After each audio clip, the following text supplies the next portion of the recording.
Boa tarde, estamos começando mais uma edição do programa Urban View, um novo olhar sobre a cidade, programa que é uma produção da Urban Systems e que tem hoje como nossa convidada aqui dessa edição a escritora e designer de estratégia Letícia Genesini. Letícia, como vai? Tudo bom? Tudo bom, boa tarde. Boa Obrigada. tarde. Legal, e o nosso olhar da semana, que é o tema sobre o qual nós vamos conversar com a Letícia, é design de experiência. As lojas e os espaços conceituais estão redefinindo o marketing no varejo? Nós vamos conversar aqui com ela, entre outros assuntos, sobre por que as empresas investem cada vez mais em espaços que pretendem interagir e criar uma experiência com o consumidor. O que é e como funciona o design de estratégia? E como os conceitos de design e da comunicação estão gerando mudanças de paradigmas e novas formas de nos relacionarmos com os ambientes que nos cercam. Temos aqui ao meu lado, como sempre, Sandra. Tudo bom, Sandra? Tudo bem, Gilberto. Com você? Tudo Bem-vindo. jóia. Letícia, que tema interessante, hein? Puxa, Pois fiquei é. curiosa. Quero convidar você para votar na nossa enquete do dia, como o Gilberto já disse. Você vota lá no site da Urban Systems, urbansystems.com.br. Lá no final do programa a gente traz o resultado para você e para a Letícia comentarem. Bom, a nossa pergunta foi: você acredita que ambientes envolventes vendem mais? 3 opções. Primeira opção, sim, o ambiente sedutor é fundamental para cativar o consumidor. Segunda opção, colaboram, mas não são efetivos para a decisão de compra. Ou terceira opção, não, o meu foco sempre será na qualidade e preço do produto. Eu aguardo a sua participação. Sandra, e você esqueceu uma coisa importante, você pode também participar e interagir com a gente aqui ao vivo, né? Tem que ser ao vivo, depois que o programa já foi ao ar, não adianta mais mandar o seu e-mail, mas você pode mandar um e-mail que a Sandra lê aqui a tua pergunta e responde. Como é que faz, Sem dúvida, Sandra? já estou aqui a postos aguardando a participação de vocês. É só você mandar o seu e-mail para urbanview@urbansystems.com.br que eu recebo aqui no estúdio e coloco a pergunta aqui para a nossa entrevistada. Maravilha, então vamos começar a nossa entrevista com a Letícia Genesini, né? Exato. Eu já consigo decorar, Letícia. Letícia Genesini. A Letícia está lançando este livro aqui, chama-se Espaços Interativos, o design de experiência em marcas e concept stores. E nós vamos então saber dela como essas grandes corporações estão se esforçando e investindo cada vez mais dinheiro para não apenas compor ambientes, né, onde a gente entra, onde a gente as lojas que a gente está indo, que a gente frequenta, mas também criar experiências marcantes por meio de um universo sedutor e de fato envolvente para quem os visita. Vamos procurar entender como as chamadas lojas conceito, né, hoje está na moda, o concept store, stores. né? Com todo mundo, toda boa marca tem que ter uma concept store. Como essas chamadas lojas de conceito podem abrir novos espaços de interação e experimentação e assim gerar diferenciadas e significativas experiências de compra. Letícia, eu vou começar a nossa conversa perguntando para você um pouquinho da história das lojas e espaços conceituais, tá? Ou seja, quando é que essa questão das concept stores começaram a surgir? Quais foram as primeiras iniciativas de lojas e espaços conceituais, tanto no exterior como no Brasil, né? Quem que foi o pai da ideia? Quem que falou, quem veio o cara que falou assim, putz, eu vou fazer uma loja que vai ser diferente? Então, isso é interessante. Antes de entrar nisso, eu só quero fazer uma distinção teórica, só para deixar claro, entre concept stores e flagship. Porque acho que é uma confusão que muito recorrente. As chamadas flagship stores, né? Exatamente, porque para mim é fundamental, porque assim, as flagships são a loja principal de uma marca que vai ser a maior, a mais oponente, que tem mais estoque, mais variedade de produtos. E que, na verdade, muitas vezes as flagships servem também para marcas que vão ter franquias, né? Exato. Para, digamos, ser a loja fundamental, né? A loja que todas as outras lojas devem se espelhar. Exato. E como hoje em dia muitas flagship stores têm uma arquitetura maravilhosa, uma arquitetura muito diferente, muita gente começou a chamá-las de concept stores porque elas visualmente são diferentes. E eu faço uma distinção no meu livro que para mim é muito importante, que as concept stores, na verdade, não se diferenciam pela arquitetura ou pela beleza, mas sim por criar uma experiência nova. Então, na verdade, ela não precisa ser uma coisa opulente, mas ela precisa oferecer uma experiência nova de compra. E é aquela coisa que impacta, né? Que você entra num ambiente e fala assim, upa, tem alguma coisa diferente aqui. Exatamente, vai ser alguma coisa fora do que você está acostumado. Então, primeiro essa diferença.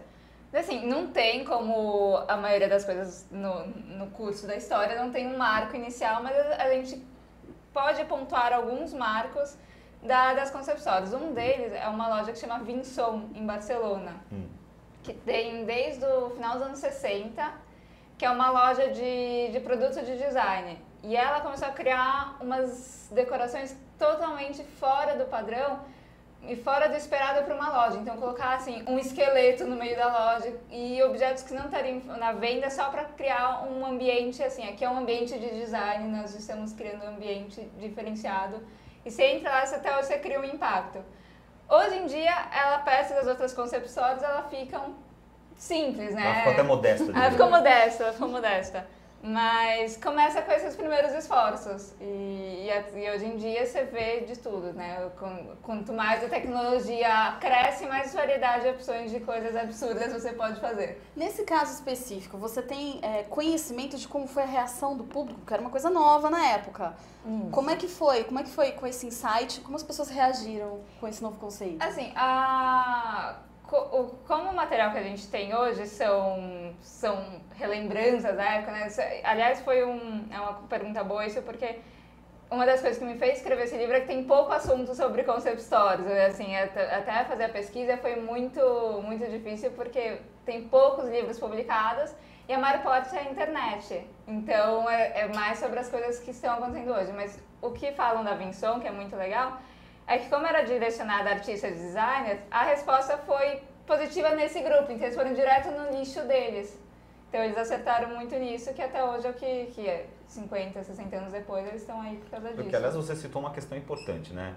Às vezes você pode montar uma loja ou uma instalação, ou seja o que for, que cause um tremendo impacto, que vire notícia, mas que de repente não tenha uma repercussão junto ao público exato que interessa aquela marca. A gente vê muitos casos, né, onde a empresa, se preocupa muito mais com barulho que aquilo vai causar do que provavelmente se aquilo lá tem uma aderência, digamos, ao público-alvo dele. Isso com todas as estratégias de marketing, né? Seja loja, seja campanha. E isso é uma coisa essencial porque a teoria que eu me pautei para escrever o livro é a teoria hoje que o pessoal criou uma marca chamada Design Thinking, mas que para mim é a essência do design, que é colocar o usuário no meio. O design só tem sentido se você coloca no centro dele, na intenção que você coloca dentro dele, o usuário. Não adianta você fazer isso para ninguém. Então, se ele não tem um respaldo em atingir o usuário, interagir com ele, você fez um design que falhou. Exatamente isso. Muito bem. Eu queria também perguntar para você uma definição que talvez que a José falou um pouquinho dessa definição de flagship stores e concept stores, né? E você trabalha numa empresa, né? E você, digamos, o teu foco de atenção, teu foco de atuação é chamado é o design de estratégia. Isso. Queria que você falasse mais para a gente um pouquinho mais conceitualmente o que é ser um design de estratégia. Está dentro desse contexto que você estava falando do design thinking, de colocar o usuário, a experiência do usuário no centro do processo? Tá. Eu trabalho na Casa Rex, né, que é a gente chama de Design Consultancy, mas é um escritório de design aqui em São Paulo. O diretor é o Gustavo Piqueira, designer muito bom, e eu fico na área de estratégia. O design de estratégia, o que ele faz? Um paralelo que eu faço é no campo da publicidade, seria o que é o planejamento. Tá.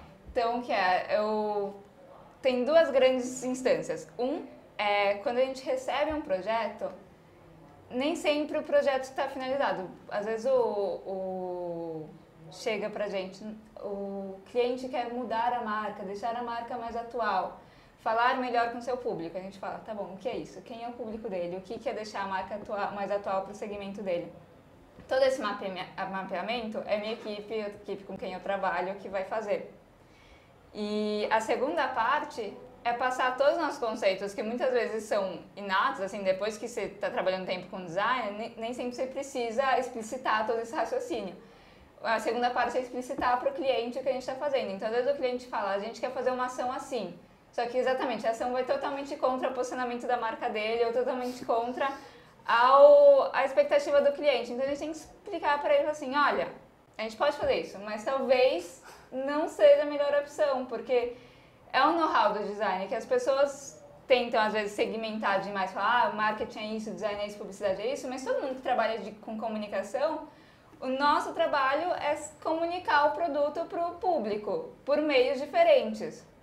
Então, E transmitir uma mensagem para esse público, né? exatamente. Então, o meu trabalho, na verdade, é relembrar que o design não é só o final visual. O final visual, obviamente, é a parte mais importante, porque é a parte que chega para o cliente, mas que antes disso tem uma série de coisas. E como lidar com essa frustração, entre aspas, né? Quando a gente coloca esse estudo que você colocou, esse mapeamento, e não condiz, na verdade, com o que o cliente estava esperando. Na verdade, é assertivo, mas não condiz, talvez, com o que ele estava esperando. Como você lida com isso? Isso é uma... Precisa, na verdade, ter um jogo de cintura de saber conversar com o cliente. O que a gente tenta criar apresentações claras e apresentações que tornem um pouco mais científicas do que a gente está falando, porque não é uma ciência, mas é uma lógica.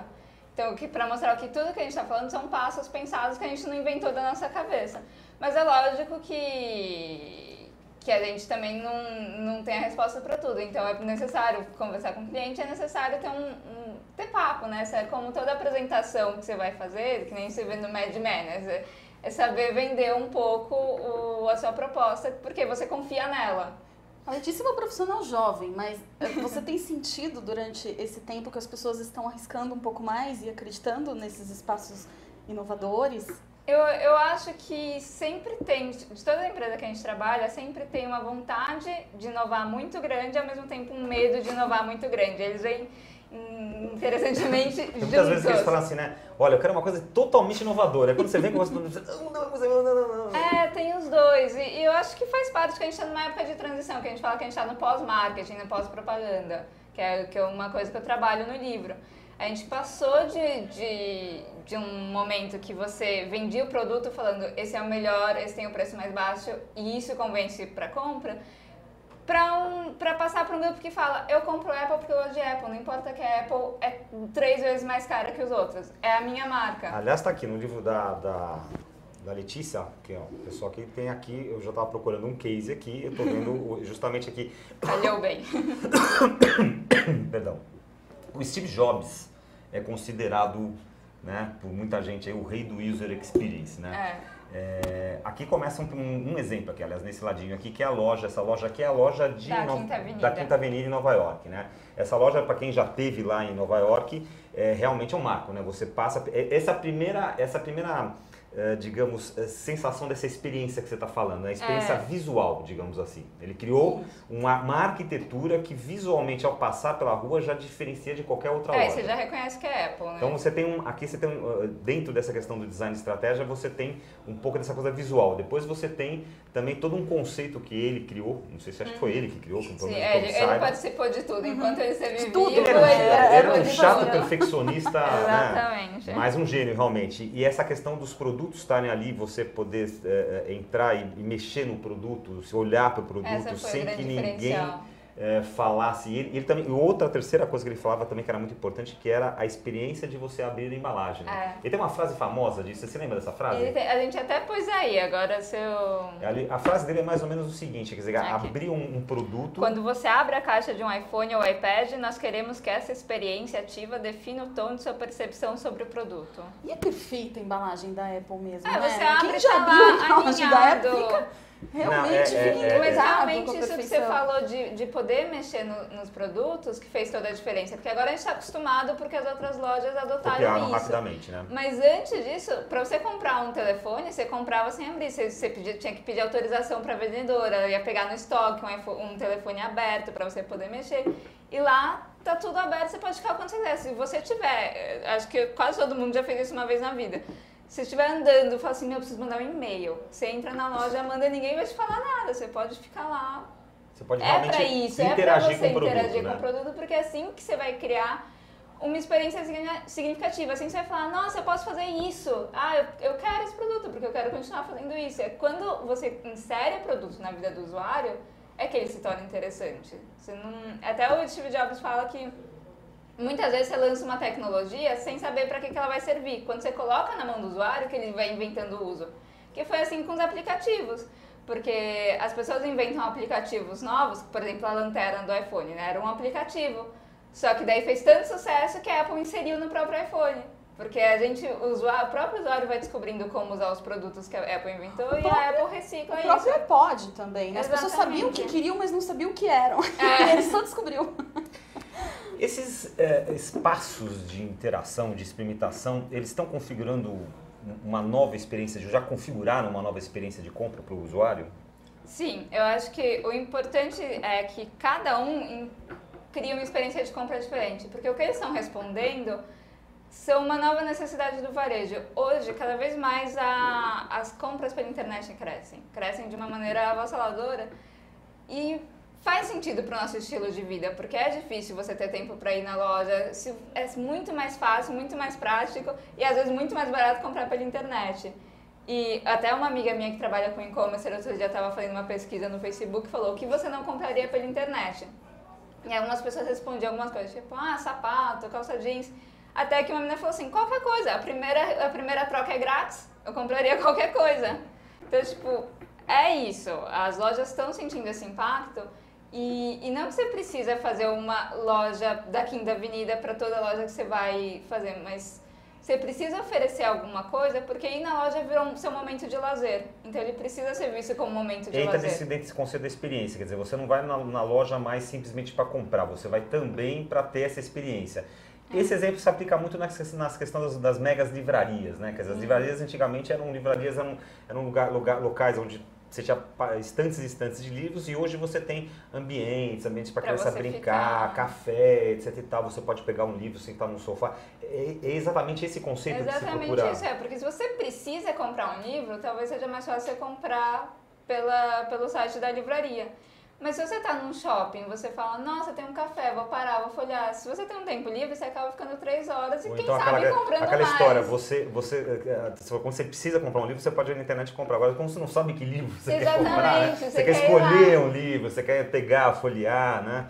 É uma coisa bastante interessante. E daí, dependendo do meio, vão nascendo soluções mais inovativas para isso. Por exemplo, no meio de esportes, tem muitas lojas criando soluções muito inovativas. Aqui no Brasil, a gente tem na USP a loja da Adidas, que abriu esse ano, se não me engano, em março. Que você pode ir lá, você pode pegar tênis emprestado, correr na USP e voltar e ver que você achou o tênis. Você pode fazer o teste de pisada, eles te passam treino de assessoria lá. Então, você não vai lá só para comprar, porque você comprar o top da Adidas, o tênis da Adidas, você pode fazer no Netshoes. Vai ser metade do preço, certamente.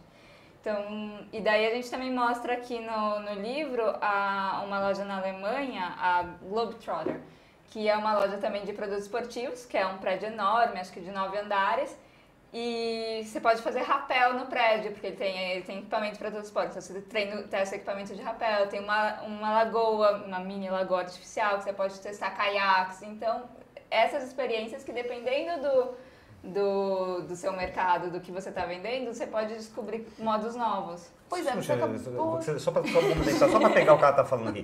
Você acredita então que isso está ligado um pouquinho assim, a essa questão da criação das comunidades? Quer dizer, as pessoas que têm a comunidade de quem gosta de correr, e de repente você tem uma loja da Adidas que oferece o tênis para o camarada correr, dá informação, faz medição, etc e tal, dá assessoria. É a cauda longa que falam. Você não vai ter mais um Elvis que todo mundo gosta, independentemente de quem você é. Você tem nichos, você tem a banda que você gosta, você tem o esporte que você gosta de fazer, o seu lazer. A gente não tem mais paixões internacionais divididas pelo mundo inteiro. Você tem paixões de comunidades. Muito bem, agora você citou agora há pouco a questão dos mercados, né? Bom, em alguns mercados a gente pode inovar um pouco mais e tal. Existem setores onde sim a gente pode ter essa coisa da experience mais apurada ou não? Você vê isso em qualquer setor? Não, eu vejo em qualquer setor. O que vai mudar é que assim, a gente, para lançar, fazer notas nos jornais, essas coisas, a gente às vezes acaba se interessando mais pelos setores de luxo e acaba achando que concept stores é estritamente para o luxo. E não é. Eu acho que é aquela coisa, depende da criatividade. Então, quando você tem algo que depende da criatividade, você não tem limite. Depende das soluções que você vai fazer. E como é algo essencialmente inovativo, depende exatamente disso. Você achar uma solução que não foi criada ainda. Então, não tem nenhuma Agora, limitação. como é que fica esse aparente paradoxo? onde você fala da cauda longa, quer dizer, as pessoas têm... tem um cara que gosta do tênis customizado, tem um cara que gosta do tênis de corrida, tem um cara que gosta do tênis de golfe, enfim, é uma miríade de opções aí. E ao mesmo tempo, isso são grandes corporações, elas têm que vender em massa, porque elas precisam, né? Tudo nelas funciona em escala global. Então, aparentemente, existe um paradoxo aí entre essas pequenas tribos, esses pequenos grupos de consumidores e essas corporações globais que precisam vender no mundo inteiro em grande escala. Como é que se resolve esse caldo? Não, acho que assim, porque são pequenas comunidades, assim, você e seus amigos, mas quando você soma, são muitas pessoas. E o que tem a diferença que a gente sempre faz em produtos, em novas tendências, assim, tem aquele que é usuário viciado, que é o que vai ser o primeiro que vai saber de tudo que está lançando, que vai ser o top user, e tem as pessoas que vão entrando na tendência depois, quando ela já é moda. Isso continua. O que não vai ter é uma paixão de todo mundo ser bitomaníaco por um tênis. Isso não vai ter mais. Mas de criar uma moda que depois as pessoas que não são desse nicho vão seguindo, isso continua. Entendi. Agora, essas concept stores, muitas vezes elas funcionam como um cruzamento de design, de branding, né? Elas são uma ação de branding e também, às vezes, dão vazão, dão espaço para muita criação artística, né? Seja grafite, pintura, escultura, design de móveis, etc e tal. Você vê aí um campo de oportunidade para vários tipos de profissionais que possam estar envolvidos nisso? Sim, muito. Todas as lojas, mas todos os setores de lojas, elas têm criado uma ligação mais forte com os ambientes artísticos. Isso até na minha pesquisa eu falo que a inspiração das concept stores vem das instalações artísticas desses ambientes, que foram os primeiros a tentar mudar a sua relação com o ambiente a partir de mudar os elementos essenciais deste mesmo ambiente. Então você vê assim, a Louis Vuitton convidando artistas para recriar o logo dela para criar uma coleção de bolsas novas. Então ela chamou o Murakami, que é aquele artista japonês, ele recriou, foi um dos 10 artistas que criaram o pattern da Louis Vuitton, e daí depois eles fizeram uma reelaboração da loja da Champs-Élysées baseados nos trabalhos dele, que a fachada da loja era inteira com os trabalhos dele. E quando ele teve uma exposição no MoMA, o MoMA criou uma loja da Louis Vuitton lá dentro. Então você vê esses entrelaçamentos. Os irmãos Campana já fizeram instalações dentro de lojas, a loja da Camper. Um artista que eu gosto muito, que eu falo muito, que é o Olafur Eliasson, ele também já fez instalações dentro da Louis Vuitton. Então você vê muitas essas trocas entre arte e arquitetura, design e ações de branding, por assim dizer. Muito bem, agora essa questão, que você até chegou a citar isso, né? Essa questão dessas lojas com conceito, normalmente a gente liga muito a essas marcas de luxo, né? São as marcas que têm mais dinheiro, que precisam, digamos, causar, né, entre seus consumidores. Agora, o que você tem visto de exemplos, digamos, vamos chamar assim, exemplos alternativos? Sim, tem. Assim, olha, tem uma loja, um negócio de alimentação, de chá, enfim, de qualquer coisa do tipo, que consegue fazer trabalho interessante nesse sentido. Tem bastante. Aqui em São Paulo, por exemplo, a gente tem os bike cafés, que ainda não estão muito conhecidos pelo público, mas está cada vez mais por causa das ciclovias que está aumentando isso. Que é muito legal, que são lojas de bike com café que você pode ir lá tomar banho, tomar um café, estacionar sua bike ou consertar. Então eles criam essas interações. E são lojas pequenas, é uma loja local do bairro, tem uma perto do Butantã, perto da USP. E um exemplo que eu gosto muito de falar é lá na Liberdade a gente tem a Ikezaka, que é aquela loja imensa de cosméticos, que as pessoas até estranham quando eu falo que é uma concept store, mas porque você nunca vai ver uma experiência de compra igual. Como quando estrangeiros vêm pra cá e vão pra 25 de março e ficam loucos, porque assim, pessoas gritando, vendendo na rua, isso é uma coisa que não existe. E assim, é uma estratégia de compra que funciona pro público deles, funciona muito bem. Impossível você ir na 25 de março e tá vazia. De novo a gente cai naquela questão da experiência de compra, né? Exatamente. A experiência de consumo. É que nem quando o estrangeiro vem pro Brasil e vai numa churrascaria rodízio, né? É uma experiência total e completamente diferente do... E assim, a experiência não é paparicar o consumidor, é você criar uma experiência literalmente, você fazer o consumidor experienciar algo novo.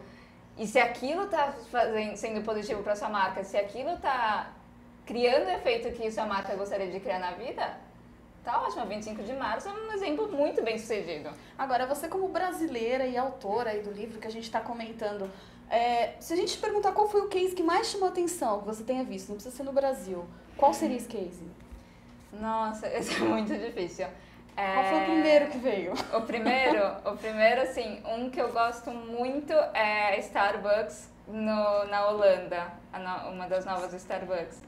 Que eles estão agora com uma ação de criar Starbucks relacionadas com os locais, porque depois que eles introduziram para os Estados Unidos a ideia de você ficar num café passando um tempo e conversando, que é um conceito americano que a gente tem, mas que os Estados Unidos não tinha.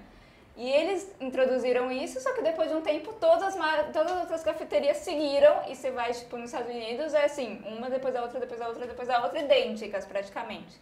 E agora eles estão começando a fazer essa diferenciação, trazendo apelos locais. Então eles criaram em Amsterdã uma loja que eles chamam The Bank, que é num cofre subterrâneo de um antigo banco. E eles criaram com materiais locais, assim, pneus de bicicleta, ares de bicicleta, formas de biscoitos holandeses. E é lindo, porque você entra, você reconhece automaticamente que é uma Starbucks, mas tem todos esses apelos diferenciados. E lá eles também fazem pães no local, não é só, tem um café gourmet, então é uma volta ao não processado, né, ao não industrializado. Ao não padronizado, né? Você acredita que os consumidores tendem a rejeitar cada vez mais a padronização em escala global, como, por exemplo, um McDonald's, que, aliás, já vem fazendo adaptações de cardápio, colocando saladinha, colocando suco de maracujá, enfim, uma série de coisas que, quando chegou aqui, era só refrigerante, Big Mac e Exatamente. Você pedia pelo número, é aquilo que você pegava, né?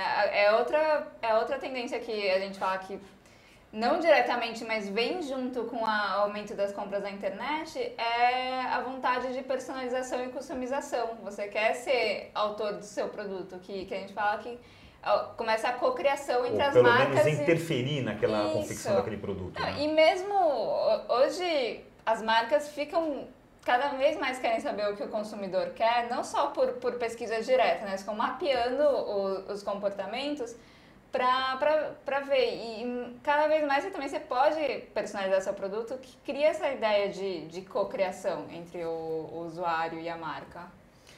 Você acredita que para você criar uma eficiente concept store, uma loja conceito eficiente, é necessário mexer com todos os sentidos do consumidor, ou seja, visão, olfato, tato, audição? É interessante você analisar todos esses aspectos na concepção de uma loja como essa? Eu acho que assim, de qualquer maneira, a pessoa vai estar lá com todos os sentidos que ela tem disponível. Eu estou te fazendo essa pergunta porque eu vejo assim, lojas que tem questão de iluminação especial, tem perfume desenvolvido especialmente para a loja, tem trilha sonora especialmente desenvolvida. O consumidor vai estar lá com todos os sentidos e você tem que levar todos em consideração. Não significa que você precisa estimular todos, porque também você vai torturar talvez um pouco o seu consumidor. Se você tiver com barulho, cheiro, tato ao mesmo tempo. Precisa ter um equilíbrio também nessa história. Você precisa. Eu, por exemplo, uma coisa que você falou em cheiro, eu tenho aflição quando tem perfume, porque eu tenho rinite muito forte. Eu odeio qualquer loja que tenha cheiro, porque eu não consigo ficar lá dentro. Então é uma coisa pra... Aqui em São Paulo, acho que 40% das pessoas têm rinite. Sim, eu não estou sozinha nisso. Pô, quer dizer, não é fácil, né? Quer dizer, você tem que... Ao criar uma loja conceito, você não tem uma cartilinha a ser seguida. Absolutamente não, nenhuma inovação vai ter. Mas isso é importante que você perguntou, porque como o Steve Jobs falava, ele criou a Apple Store porque ele queria ter o controle total da experiência do usuário, do momento que ele compra o produto até o momento que ele usa, né? A Apple tem isso de você não poder interferir no sistema.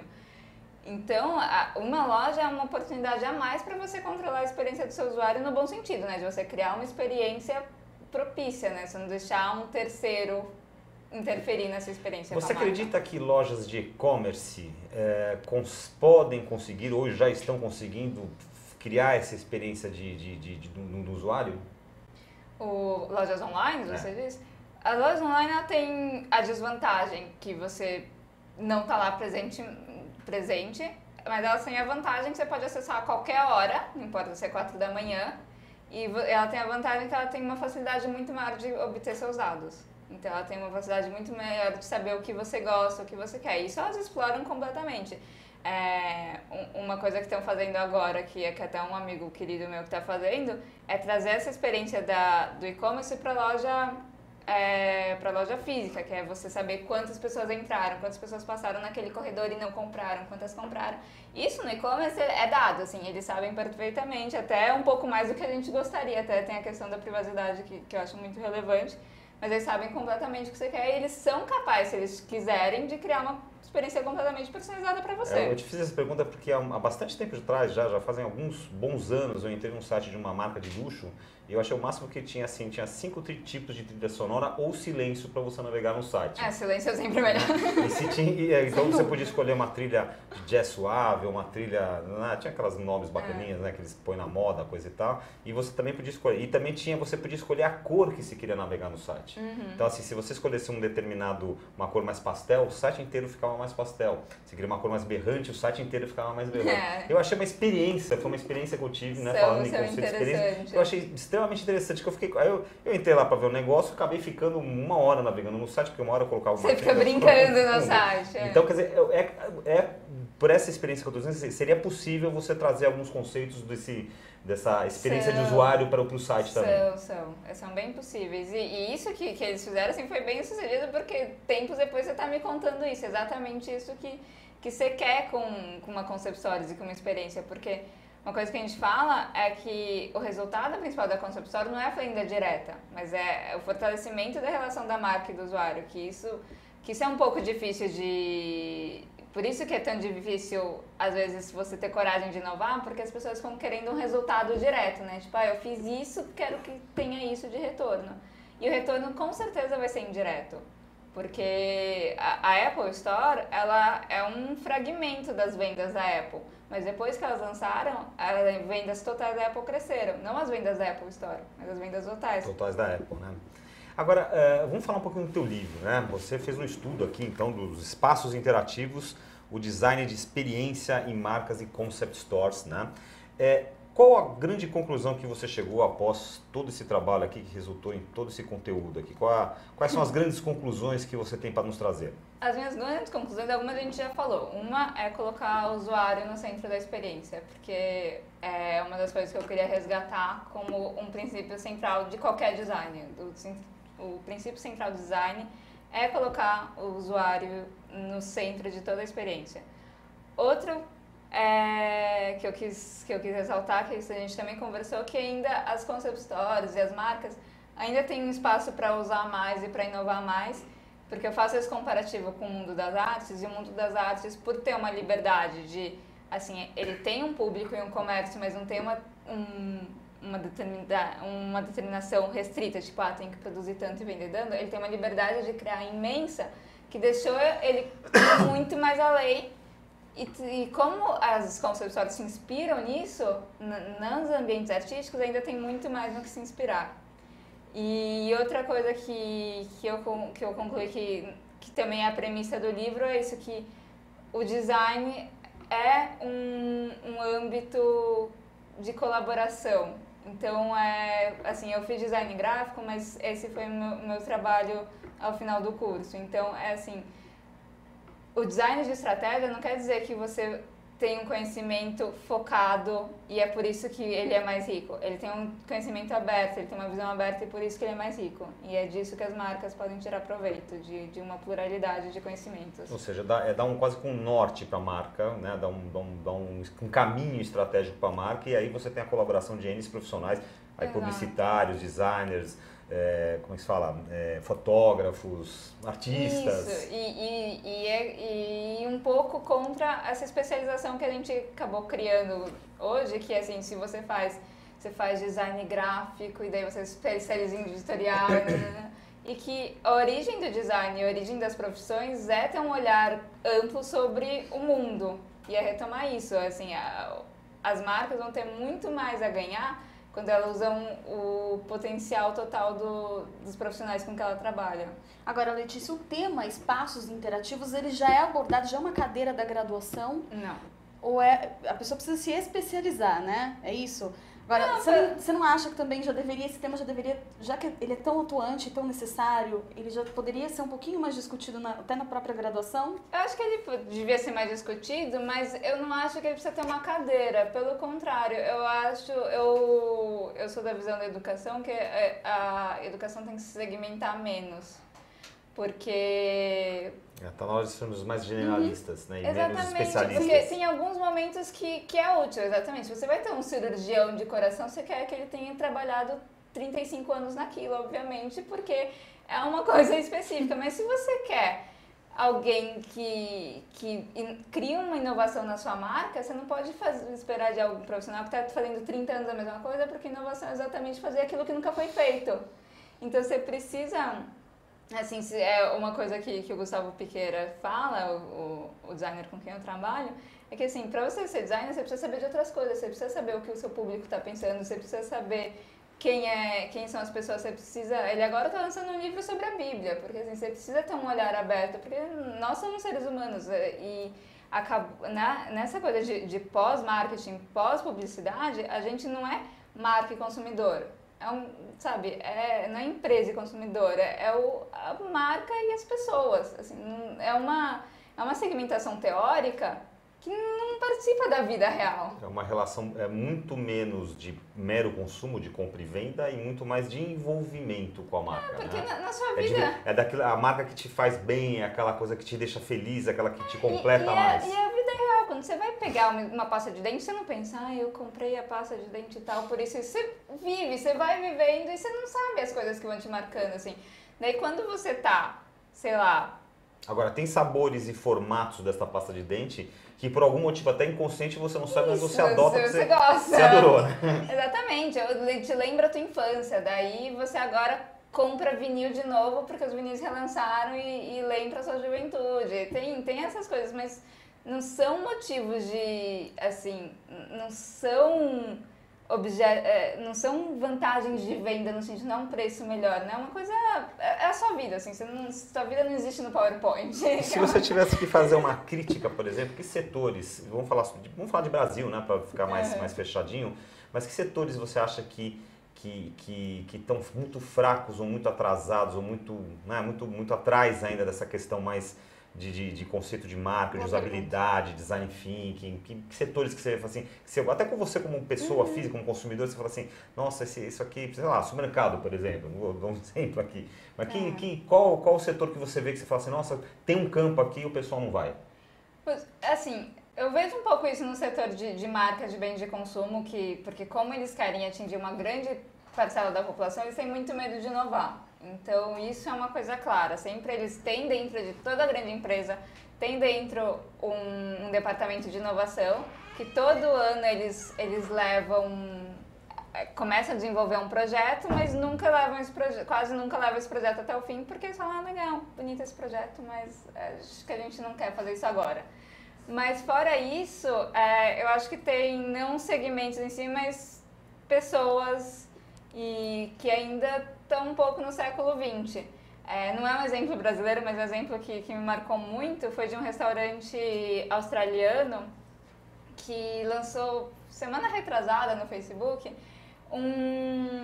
uma carta para os consumidores falando, tipo, vocês estão passando muitas horas, mesas muito grandes, passando muitas horas, tipo, dividindo uma sobremesa só, porque é um restaurante que é famoso pela sobremesa, enquanto tem fila na porta. E a gente precisa vender mais, então, por favor, fica menos tempo. É o cúmulo da estupidez, porque você criou algo tão envolvente que a pessoa quer passar horas lá e você não percebe que a sua estratégia de venda tá errada. Você pede pro consumidor rodar mais rápido, sabe? É o famoso tiro no pé. Exatamente. Muito bem, a gente está entrevistando no Urban View de hoje a Letícia Genesini sobre o tema design de experiências, as lojas e os espaços conceituais estão redefinindo o marketing no varejo? e pelo jeito que a gente está vendo, estão redefinindo. Eu vou pedir para a Sandra já aqui, você já está com o resultado da nossa enquete na mão, Sandra? Já está aqui, bala. Então, vamos ver o resultado da enquete, a gente vai comentar o resultado da enquete e depois a Letícia vai contar um pouquinho sobre o lançamento do livro dela. Vamos lá, então. Nossa pergunta era, você acredita que ambientes envolventes vendem mais? 22% disseram não, meu foco sempre será na qualidade e preço do produto. 33% disseram sim, o ambiente sedutor é fundamental para cativar o consumidor. E 44%, ou seja, a maioria, descolaboram, mas não são efetivos para decisão de compra. Olha, a pessoa ainda está com um pezinho lá e um pezinho cá, é isso. É o que eu Ou falei. talvez as pessoas não percebam, será que absorvem então, é o que eu isso falei, sem perceber? não é um efeito direto, necessariamente. Não necessariamente você entra na loja e compra, mas se você lembrar da marca, você vai comprar depois, provavelmente. E é uma coisa que o Steve Jobs, já que a gente falou muito dele, falava que ele tem sempre um pé atrás com pesquisas de público. Ele fala assim, o Alexander Graham Bell não fez uma pesquisa de público antes de lançar o telefone.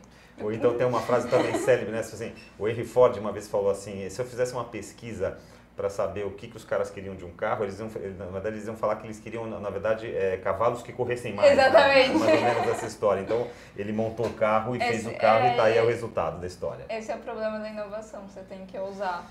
Muito bem, então a Letícia que está lançando esse livro aqui, Espaços Interativos, o design de experiência em marcas e concept stores, vai contar agora pra gente quando é que vai ser lançado, como é que as pessoas fazem para comprar, quem está interessado, o site. Então, o livro já está à venda na Livraria Cultura, no site da livraria. Acho que se você for na loja, tem só depois do dia 1º que é o lançamento. Então, se você for no site da livraria, já pode comprar.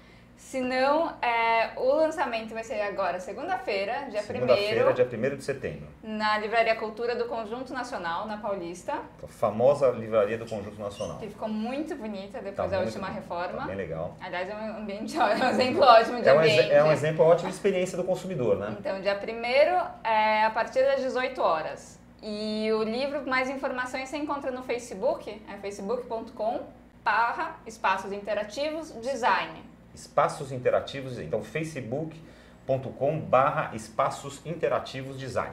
Para vocês guardarem, está aqui a capinha do livro, escondendo aqui, não, mas está aqui a capinha do livro, é só vocês lembrarem desse desenho bonito aqui. Aliás, de quem é essa capa? É da Júlia Carvalho, uma amiga minha. Ela era designer do IED também, que é onde eu me formei. Ela é uma designer muito talentosa. Ela pensou na usabilidade? Não. A gente teve umas conversas longas, ela leu o livro, então eu acho que ela pensou em tudo. O livro, para que rapidamente, é um livro que tem uma diagramação muito bonita. Assim, eu li um bom trecho dele, é um livro fácil de ler, também tem bastante fotos. Vamos ver se a gente acha aqui. Fotos. Só porque eu falei que tem muita foto, eu não estou achando foto, mas tem bastante foto, conta aqui bastante as lojas, mostra diversos... Tem muitas fotos e... Aqui nessa parte aqui tem bastante. Aqui é Inhotim, né? Exemplos brasileiros, já que a gente... Então tem muita coisa interessante. Bom, o Urbanville de hoje recebeu Letícia Genesini. O programa está chegando ao fim, a gente vai ter que encerrar. Então, a Sandra, antes disso, a Sandra vai contar pra gente quem é o nosso próximo convidado na edição de quarta-feira que vem. Não perca o próximo Urbanville, que vai receber Tomás Assunção, presidente, e João Bosco, responsável por novos negócios da Urban Systems, para falar sobre a Urban Solutions, área voltada para apoiar os clientes nos projetos de desenvolvimento imobiliário. Ficou interessado? Bom, então eu te espero na próxima quarta-feira, dia 3 de setembro, às 17h15, aqui no Urbanville e na OTV. Até lá! Letícia, muito obrigado mesmo pela sua presença aqui no Urbanville de hoje, né? Foi legal a nossa conversa, é bom saber desses conceitos que estão nos envolvendo, porque impactam no nosso dia a dia, né? Nós somos consumidores, todos somos consumidores, todos estamos comprando e todos estamos nos relacionando com marcas, né? Exatamente. Então, tá aí o livro da Letícia pode ser uma boa oportunidade de a gente entender um pouco mais como isso acontece, como isso se processa. E que legal ver jovens também engajados nesse tema, A Letícia não é verdade, praticamente Gilberto? uma mocinha aqui, Futuro brilhante. Tem muitos jovens. Legal, essa é uma coisa importante. Então, assim, nós voltamos na quarta-feira que vem, às 17h15, com mais uma edição do Urbanville. E espero você lá. Obrigado.